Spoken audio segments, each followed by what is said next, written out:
When do you guys leave? Volleyball. 10. We get out early then? Wait, what time do we I leave? think you're let out 15 minutes early. Bus leaves Tenants, at 3:10. diesel pay pair. Oh, me. Did you? I got whoever's by my name. Will you by my name? He's your cousin. Okay. Madison? Have you ever met him? Okay, Brandon said, you know what to do. I got He's one of you, but my I didn't know. I just favorites left it because I'm not doing the whole class. There was a line building Very, up behind very me. funny guy. Very smart. Like, brilliant. Like, he was on another level. Yeah, Boston. Hey. His cousin. Who's the same name as you, right? Yeah, but He goes, he used to wear a clown suit to school about once a week. It was really Ooh. weird. But very funny. Ooh. Did you get me yesterday? Yeah, Thanks. I'm only one in 10. Okay, let's go. I got You had a little break yesterday. You're welcome. Oh, yeah. Hopefully that helped you to work on Blue Book essays. That date keeps getting closer and closer, and there's nothing we can do about that. Yes, dear.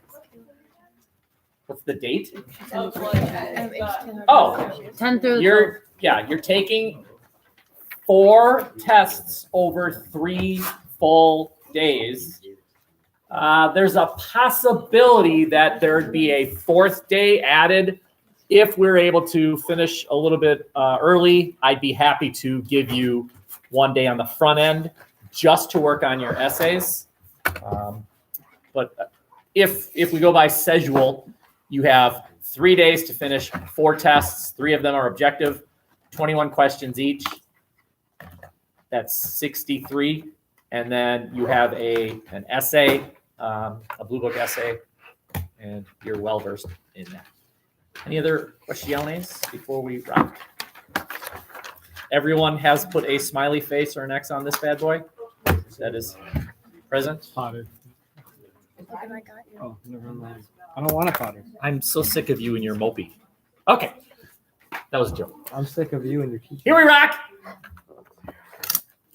Previous to what I'm about to tell you about the British, as far as this thing called the Stamp Act, there was this other tax that the British imposed on the colonists called the Sugar Act. Guess what it taxed?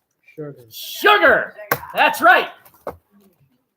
So today, if you buy anyone a pack a day, anyone pack a day? You packing it in? Uh-huh. Sorry. How much is a pack of cigarettes these days?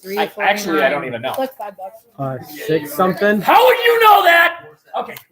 I go to the gas station. I'm guessing it's somewhere between $6 and $7 per pack. That's a guess. You're guessing, you know? No, I do not. I'm joking, Potter. My sister smokes. A cop pulled me over though, like right outside of school yesterday. We were on our way to Sketty dinner, and this cop's just going 90. So I pull over, and he pulls right behind me, and I'm sitting like, "What did I do?" Right? He gets out, a very nice guy, and he informs me that I almost crashed into him at the stop sign, like as you turn left. I think it's Bruce Larson Way, right there. That I almost crashed into him, and I just said, I'll take your word for it, but I don't know what you're talking about. So we had a good laugh. Are you looking up the price of a pack? Okay. $5. Now, about half of that goes to the state of Wisconsin and the federal government. So whatever company makes that pack of cigarettes gets only about $4 of the $8, and then they have to subtract the cost of making that thing. So they make probably around, I guess, about $2 a pack in profit.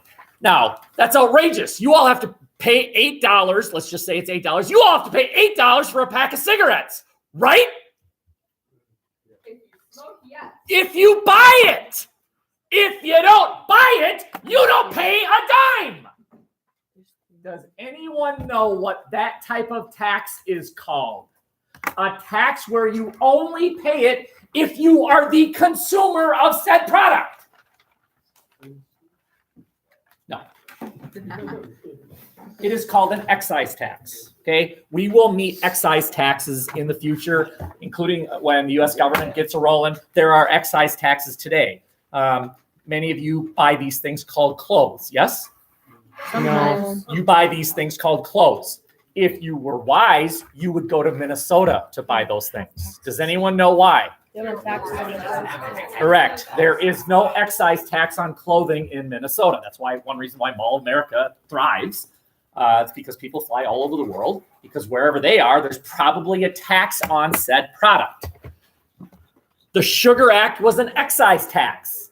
You didn't pay it if you didn't purchase sugar. But we all know that one of the strategies that the Americans used in disputing British taxation was, well, yes, that's true. They did smuggle.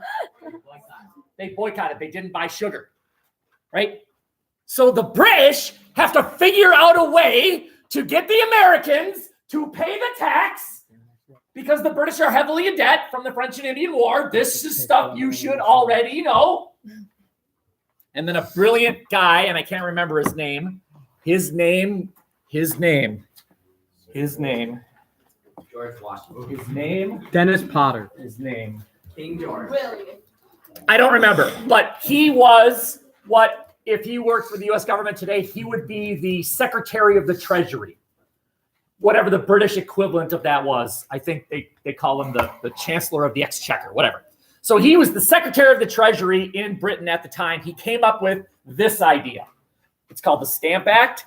And he basically said, boycott this, Americans. Let's see you boycott this. And it's actually kind of brilliant. And if you think it taxed stamps, you're wrong. It did not tax stamps. It was a stamp.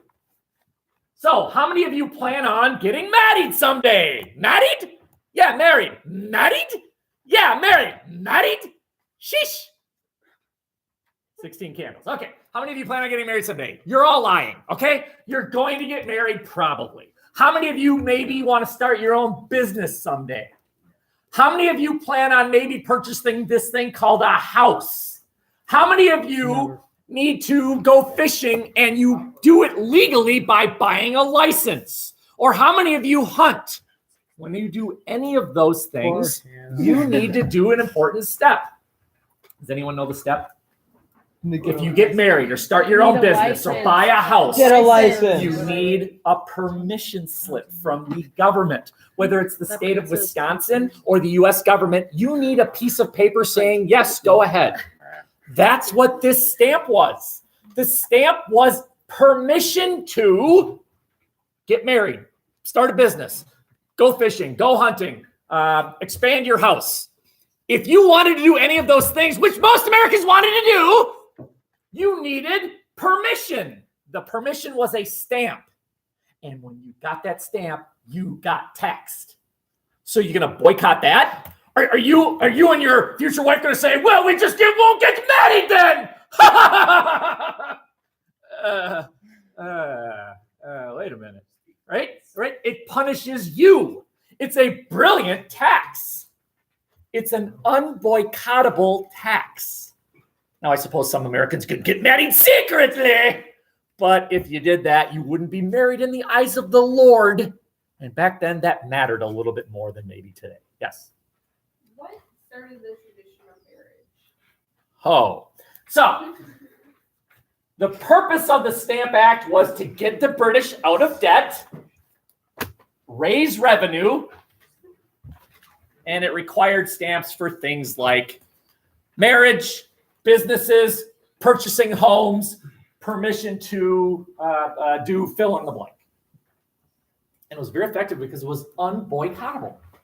And the Americans didn't like that very much. By the way, I was not dismissive of your question. It's just, you have like a week, because it started when man grab woman by hair, pull her out of cave, say, you, me, marry, Doug. Okay. The second column on this slide represents the way that Americans protested what they saw as unfair British taxes. They engaged in protests. Open protests in cities, especially Boston. Boston is ground zero. Oh, Boston. That's where the British soldiers are watching the proclamation line, right? They're watching it from Boston. Okay, they're hanging out in Boston. A lot of redcoats in Boston. They refuse to buy products. Now, at first it was don't buy products that are taxed. It would eventually evolve into don't buy any products. A general boycott of all things British, which upsets the British because the British are operating on this economic system called mercantilism. You have to buy our products. No, we don't. Yes, you do. Your mom. And then it's over. You drop the mic and you walk away. Your mom. The argument that the Americans made, I'm sure you've heard this, is you are taxing us and we are not represented in Parliament. That's taxation without representation. And that's not fair. But when the colonists complained, the king said, I didn't care. He even had the nerve to tax our cup of tea. To put it kindly, king, you really don't agree. I'm gonna show you how we feel. We're gonna dump this tea and turn this harbor into the biggest cup of tea in history. You know, the talent show is in March. And if we work on it, maybe you in the background. Yeah, you said that about the. Henry song. We can have two songs. We need a reminder of the Henry song. A final Henry note as far as this bullet is concerned, there are these things called admiralty courts. If you were accused by a British government official of not paying the stamp back tax, if you got married, shish, if you got married and didn't pay the tax, according to some British government official, you would be charged and you would go off to court to argue your point, whether or not you actually did. You went to an admiralty court. The courts were in Canada. So you had to drive to Canada. Of course, they didn't have cars back then, so you had to ride to Canada. Why? Why did the British do that? To make it less likely for you to actually want to do it. Okay, very good. Make it less likely that you'll even bother. How many of you have gotten a ticket and you think, but I didn't do it, but I'm just going to pay the thing because I don't want to bother. Right? Some of us have been through that, right? Any other logic? Why have it in Canada? Why not in Boston? Easy for who? Yeah, right. You might be found not guilty in Boston. But in Canada, the more likely verdict was guilty because of this. It's just sitting there. Let's just play with this a little bit. Let's just say you are accused of illegally selling stolen phones. And so you're arrested and charged. And the judge says to the jury, now you're about to hear evidence, but what do we have to presume? What do you, the jury, have to assume about the accused? Presume innocence. You have to start with, he didn't do it. And then you have to be convinced he did do it. If you think, that's pretty good evidence, but I still don't know, you have to say not guilty. That's how our court system works. Presumed innocence. But not here. Presumed guilt. Hey, jury, assume he broke the law.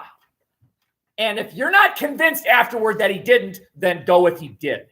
You're very likely to be found guilty. Now, the Americans said, but that's not fair. But when the colonists complained, the king said, I did care. He even had the nerve to tax our cup of tea. To put it kindly, king, we're in good agree. I'm gonna show you how we feel. We're gonna dump this tea and turn this harbor into the biggest cup of tea in history. Is that from a movie at all or just a song? I wrote that. Never guess. This is a visual No, I of got a verbal warning. And I'm taxation 20 without over. representation. You are looking at Britain. And Britain has England and Wales and Scotland and part of Ireland. They called it Ulster, Northern Ireland. They were all in Parliament. There were people from Wales in Parliament representing Welsh interests. There were people from England in Parliament representing English interests in Scotland and Ulster. Where are the Americans? How come they're not represented? And the reason is because mercantilism says we are mother country, you are secondary. You exist for our benefit. And the Americans didn't like that. By the way, contrast that with how the United States expanded westward and created these things called states, which were 100% equal to the original 13. The reason we did it that way is because the British did it this way. The reason we drive on the right is because the British drive on the left. The reason we presume innocence is because the British presumed guilt. The reason we do a lot of things is because the British did it the other way. And we literally intentionally said, we're not doing it that way because you do it that way. Britain. Okay.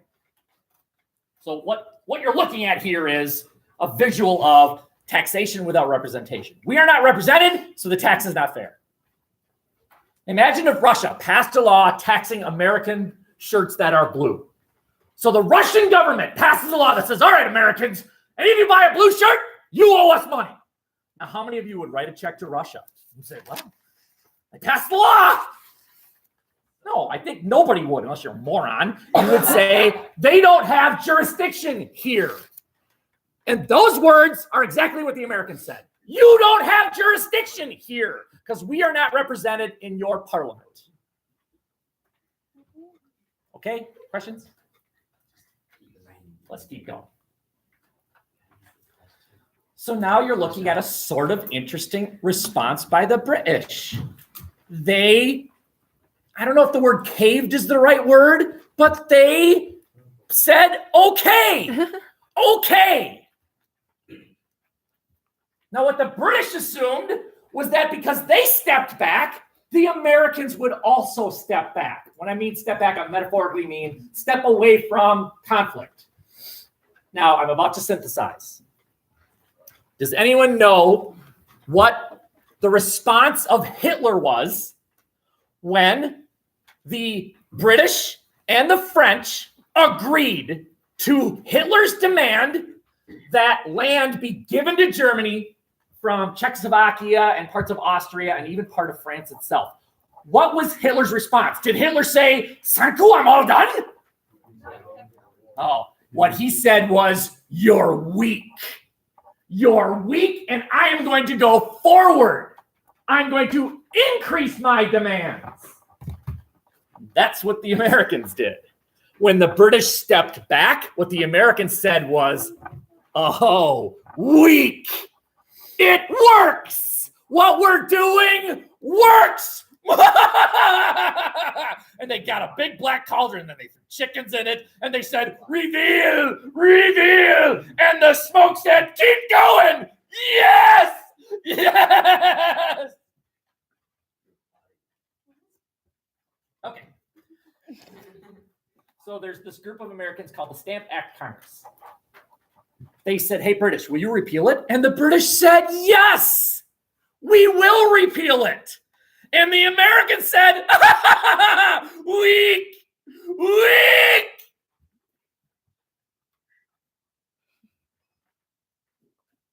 Did you just tell me to shut up? No. Yes, yeah. No, I didn't. It was No, definitely I that. didn't. He literally said, The Stamp Act Congress responded to the repeal by demanding that all 13 colonies stop buying British products. This is not a step back. This is not a, "Hey, thanks, Britain." This is a, aha, pounce. This is going for a touchdown when you're already up 30-0. This is stepping on the enemy. They're down, step on them, squash them. Like a grape. A group that today we would call a terrorist group existed back then. They were called the Sons of Liberty. This is the group that snuck on board the boats and dumped the tea into the harbor. That's this group. They engaged in violent acts. They would find British tax collectors and tar and feather them. Now, before you think tar and feathering, that's so cute.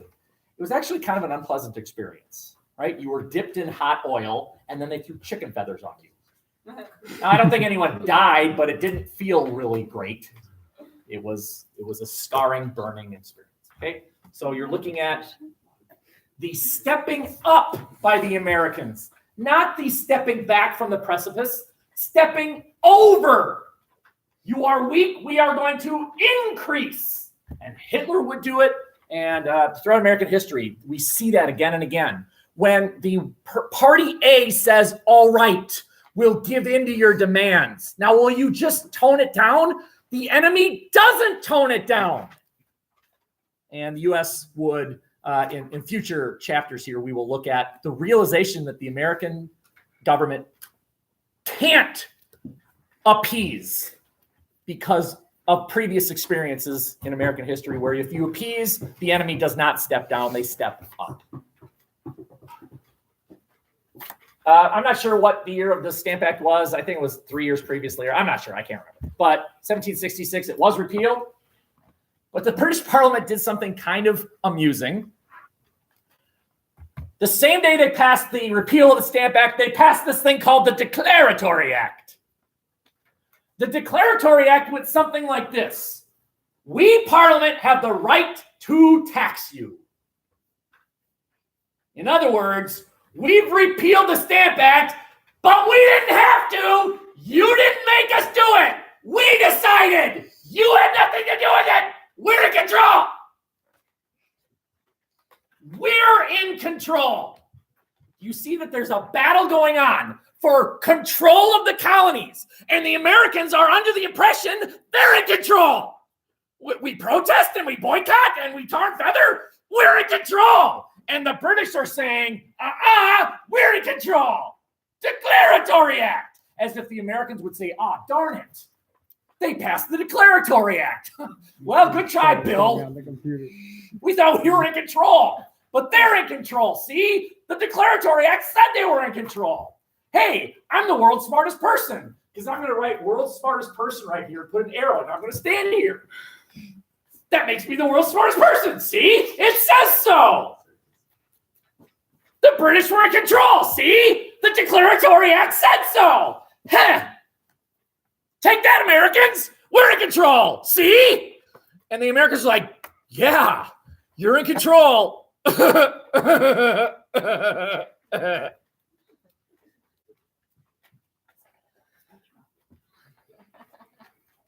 Final note on this slide.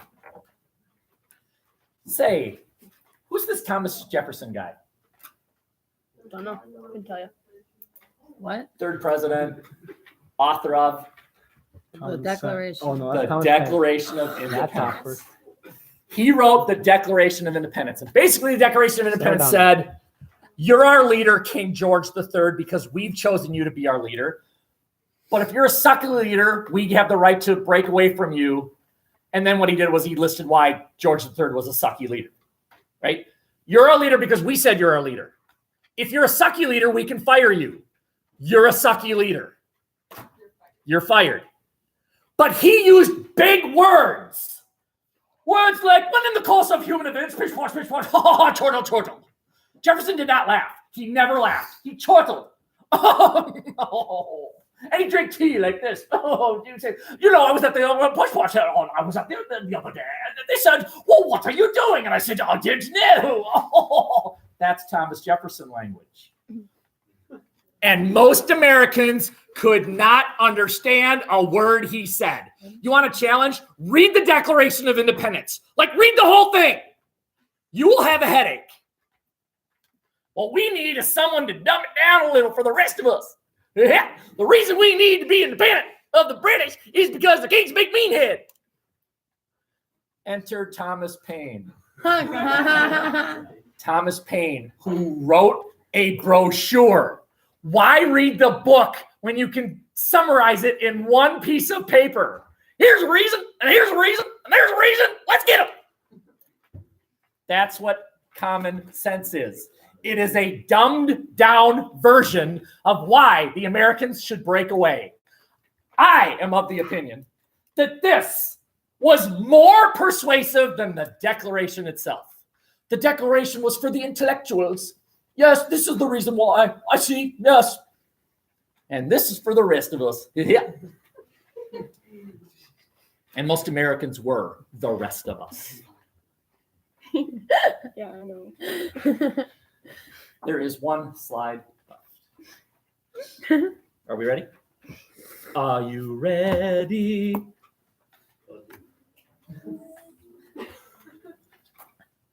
Are you ready? Sure. Yes, we're ready. Are you ready? Yes, we're ready. One more. Are you ready? Yes, we're ready. And now together. Ready for love. What's up, brother? Okay. Remember now, the British have just claimed that they have the right to pass laws taxing the colonies. And now they do. Because they said they had the right to. So, of course, the Americans are going to respond by, gosh, I wish we could ignore these laws, but we can't. The British have the right to do this. After all, that's what the Declaratory Act said. Right? No, the Americans are going to do the same thing. Just because the British declare that they have the right to do so doesn't mean the Americans recognize that. Okay? So we have something called the Townshend Acts, a series of taxes. And then we have something called writs of assistance. Is that what time it is? Yes. Oh, wait. It's we started 12:22. I am now showing you the 5 things that the Townshend Acts taxed. Glass, paint, paper. I'll let you try and figure out what that is. Stone. And tea. What is Lead. that thing? Lead. It is, of course, kryptonite. It's lead. Way to Lead. go, Eve. You are looking, if the Townshend Acts existed today, the 5 products that would be the equivalent of this would be cell phones, Yeah. TVs, microwaves. computer, exactly. The 5 most important imports. Back then, you wanted to be somebody, you bought these things. This made you someone. You're nobody today without a phone. Right. You're no one back then without paint. You were looked at like, what's wrong with him? He doesn't even have paint. Probably doesn't even lift. Okay. We are going to tax this. Now, think about it. If you're an American, what are you going to do?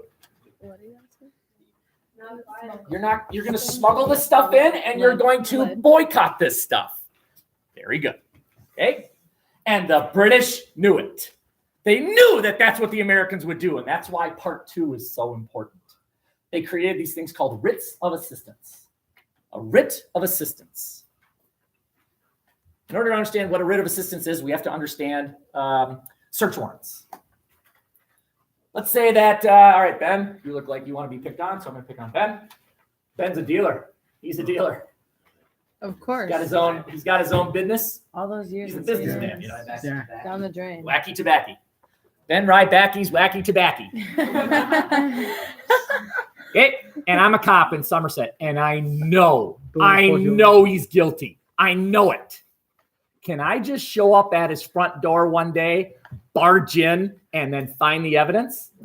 Why not? You have to have a search warrant. I have to have a search warrant. I have to go to a judge and say, look, I know this guy's guilty. I know it. But the judge is unlikely to go with, I'm going to give you the search warrant because you know it. There has to be some Proof. exactly, some reasonable evidence. You saw him sell on the street corner. We've got testimony from people that purchased it from him, whatever. Okay? But let's just say the judge says, nah, we're not giving you that. But I know he's guilty. I know it. So I go in anyway. And I find it. Piles of wacky tobacco. Oh, man, do I got him. Right? No. Nope. It's all thrown out. It's all thrown out. Okay, now let's go back. Let's say I get the search warrant. The search warrant says I can only look for wacky tobacco. Okay. And I go in and I don't find any wacky tobacco, but piles of cell phones, stolen cell phones. Is he in trouble now? No. Not yet. He will be soon because I'm going to run out to my car and get a quick new search warrant. Okay. And then proposition number 3. Let's say that I have the search warrant to search for wacky tobacco, but instead I find the 10, 12-year-olds that he kidnapped. What? Now, am I looking at the 12-year-olds and saying, I'd like to help you, but No. sorry, I'll say hi to your parents. And they'll be like, thanks for trying. Okay, there are some cases where the search warrant can be ignored, okay? But wouldn't it be nice for the police if there was a blank check, a search warrant to search whenever you want for whatever reason you want? And that's what a writ of assistance was. It was a permission slip to search any American vessel. And you know what they were looking for? You do. Those things. Yes. Smuggled this stuff. Smuggled this stuff. Well, again, if you're the Americans, is that fair? Your boat is being searched and you had no evidence that you were doing anything illegal. But the cops search it anyway, right? The cops can't just pull you. Do you know this is true? The cops can't just pull you over just cause. They can't do that. There has to be a reasonable reason. Your taillight's out. You were swerving. Something like that. Some reasonable reason why the cops pulled you over. The one exception to that is they can pull you over. It was done randomly. I have been a victim of that, right? So I was in Prescott. I crossed over the Prescott Bridge, and there was a cop. He goes, "You come in," and I had to do a sobriety test. I had not consumed any alcohol at all. I was a grad student way back when, right? And he let me go, and then I just asked him, like, I'm just curious why you pulled me over, and he said the computer told me to. Any of you go on flights, aerial plane flights? They randomly pick people, and that's why once in a while you'll see the adorable little 80-year-old granny saying, "All right, take your belt off. Let's go, granny." If you go to Mexico, they 80. have like 80. lights. 80. They have like this random light system. So once you get there, if you get the green light, you're good to go. But if you get the red light, they search every single bit. Exactly. Are you just here, cuz? You have that piece of paper. Okay. Is it good to go? It's good to go. You found nothing. I mean, Why don't you and I chat in a bit? informationally, no, I found nothing. Okay, why don't you and I chat in a minute? You are looking at the responses of the Americans to this new acts by the British. Here's what the British did. Here's how the Americans responded. The intellectuals wrote very important letters. I'm going to write a very important letter to the King of England. I'm going to write a very important letter to the Parliament, right? This is what the Thomas Jeffersons did. And then you had the ruffians, the ones that are a little bit rougher. They aren't writing letters. First of all, they can't probably write anyway. They're the ones that engage in the what we would today call terrorism. They're the ones who snuck on board the British boat and dumped the tea in the harbor. That's who these people are. And then an even stronger non-importation agreement. Even more products refused to be purchased by Americans of British.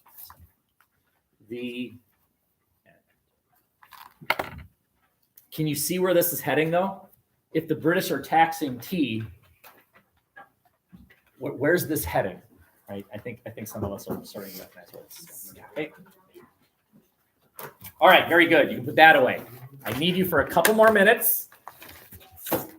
We need to start thinking about something that we are doing as a group, and that is we are putting somebody on trial.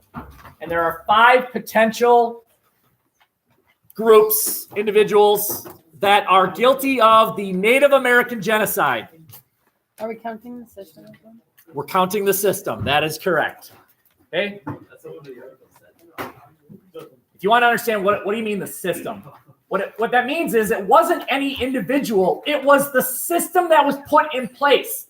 It wasn't Trump who engaged in certain behaviors. It's the office of president that is engaging. And he just happens to be the one that is in the office right now. That's what we mean by the system, the bureaucracy. It wasn't that it was King Ferdinand and Queen Isabella. It's the system that the Spanish had in place. They had to, the fact that they had to ask the king and queen to go. Exactly. Okay. So either you're on team, it was Columbus's fault, or you're on, you know what? It was his men. They're the ones that actually did it, right? Think about this. If you're the German guard and you've been ordered to terminate the lives of those Jews, and you turn on the motor that puts the Cyclone B into the shower heads and kill them. Was it the commanding officer's fault that happened? Or is it your fault? Just think about that, okay? Or it was the king and queen. They're the ones. Or it was the system. Or it was the Native Americans' fault. It was their fault. So you got 1 of 5. My hope is that we have about equal numbers. So let's just see. So we Okay. have to believe in what's. You don't have to fully believe it. I would prefer that it's about equal numbers. So let's see how many we have here. So she just left, so we're still going to count her though. So 1, 2, 3, 4, 5, 6, 7, 8, 9, 10, 11, 12, 13, 14, 15, 16, 17, 18, 19, 20, 21, 22, 23, 24, 25, 26, 27, 28, 29, 30, 31, 32, 33, 34. That's not right. Okay. There's a bunch missing. But anyway, 34 divided by 5 would be 7-ish. 6 to 7-ish. Okay? So let's see. So if you want to go with it was Columbus, will you move to table jet? When I say so. If you want to go with, it was his men. Right here. This table. If you want to be, it was the king and queen, Ferdinand and Isabella. Let's go that table right there. If you want to go with, it was the system, that table. If you want to go with, it was the Indians' fault, that table. Ready, set, go. Is anybody coming here? Columbus, No, Columbus his is men, next table. Columbus, his men. Oh, good. Are you serious right now? Columbus, his men, king and queen, the system, the Indians. What are we putting on top for? The genocide of the Native American population. Who's to primarily blame?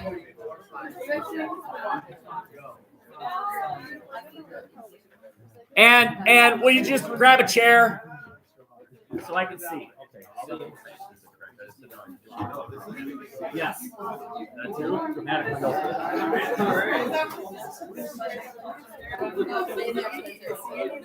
Are we all where we want to be? So Columbus. 1, 2, 3, 4, 5, 6, 7, 8, 9. His men. 1, 2, 3, 4, 5, 6, 7. Who are you? King and queen? That doesn't look too strong. Nothing wrong with you two intellectually. And that is the system. And that is the Native Americans themselves. So I think, is there anyone who could live with going with the king and queen and would switch to this table? One, maybe one more? And one more? And one more? How many is this? One. Okay. All right. This looks good. Now there are people that are absent, and as they come in, we'll fill them in. Your job is to come up with an argument that will convince the jury. The jury is not here right now, but the jury will be here Friday. Friday, we don't have school. No, we don't have school Friday. Okay, we're gonna have to rearrange it. And actually, I want it in the large groups, so it would have to be next week. Even let's not do it Monday. Let's go Tuesday. Tuesday, a week from today, we will have a trial. Your job is to convince them that your group is guilty. And as part of that, why the other groups aren't as guilty. Now, remember it's primarily guilty, as in more guilty than the others. All groups had a role to play. But yours is the one that's most to blame. The jury does not have the cheat sheets that all of you have access to. All of you has access to, there's the jury. I'm here. What am I doing? 1 week from today, what are you doing? Tuesday, have no idea. Probably doing the same thing. Okay. There's our jury. Okay. You will convince him. Okay. And I will fill you in, Mr. Barry, on what exactly the topic is today. Okay. So you got to think about it. It's going to be literally like, okay, Columbus, you have the floor. Go. Now, do you want to create a slideshow? Fine. Do you want to just stand up and talk? Fine. Do you want to have one person be your champion and do all the talking? Do you want to have different people playing different roles? I've seen this before where, let's just go with Columbus. One stands up and says, this is why Columbus is primarily guilty. Then person 2 says, this is why his men, while somewhat guilty, aren't as guilty. Person 3 says, this is why king and queen are somewhat guilty, but not as guilty, right? So the other people explain why the other groups don't have the culpability of the group that you're choosing. Okay, you could do that way. It's really up to you. So let's go with 1 week from today. That trial is going to take place right here. Shirt and tie, welcome. Impress the jury. Okay, you have the rest of the hour to work on whatever you'd like, including this. Okay? Any questions? I'm out.